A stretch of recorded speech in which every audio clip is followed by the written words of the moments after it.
வணக்கம் நண்பர்களே, எல்லோரும் எப்படி இருக்கீங்க?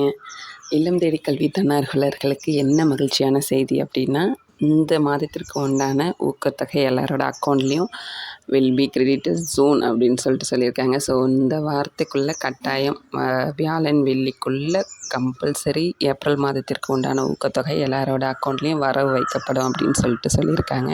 நமக்கு வந்துட்டு போன மாதம் அது வந்துட்டு சீக்கிரம் போட்டாங்க. அதாவது மார்ச் மாதத்துக்கு உண்டான ஊக்கத்தொகை சீக்கிரமே நமக்கு கொடுத்தாச்சு. ஏன் இவ்வளோ டிலே ஆகிடுச்சு அப்படின்னா, ஏற்கனவே இந்த 4 மாதம் 3 மாதம் ஊக்கத்தொகை வராதவங்களாம் இருந்திருப்பாங்க இல்லையா? ஸோ அவங்களோட அக்கௌண்ட்லாம் செக் பண்ணிவிட்டு அந்த ஏற்றாதவங்களுக்கெலாம் அமௌண்ட் வந்துட்டு கொஞ்சம் கொஞ்சமாக க்ரெடிட் பண்ணிகிட்டு இருந்தாங்க. ஸோ அதனால தான் டிலே அப்படிங்கிற மாதிரி சொல்கிறாங்க.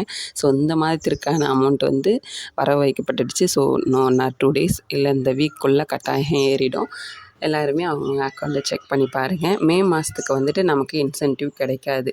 ஏன்னா வந்துட்டு அவங்க ஆல்ரெடி சொல்லிட்டாங்க. ஆல்ரெடி நம்ம சேனல்லே வீடியோ போட்டிருக்கேன். விடுமுறைக்கு வந்துட்டு ஊக்கத்தொகை வழங்கப்பட மாட்டாது அப்படின்னு சொல்லிட்டு. ஸோ மே மந்த் வந்துட்டு நமக்கு ஏப்ரல் பாதியிலேருந்து, அதாவது 20 தேதிக்கு மேலேருந்தே நமக்கு லீவ் சொல்லிட்டாங்க, லீவ் எடுத்துக்கலான்ட்டு.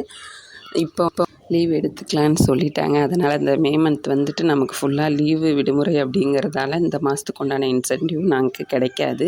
ஸோ ஏப்ரல் மாதத்துக்கு உண்டான இன்சென்டிவ் அமௌண்ட்டு இந்த வீக்ஸ்குள்ளே கட்டாயம் நம்மளோட அக்கௌண்ட்டில் க்ரெடிட் ஆகிடும். ஸோ எல்லோரும் செக் பண்ணி பாருங்கள். நன்றி.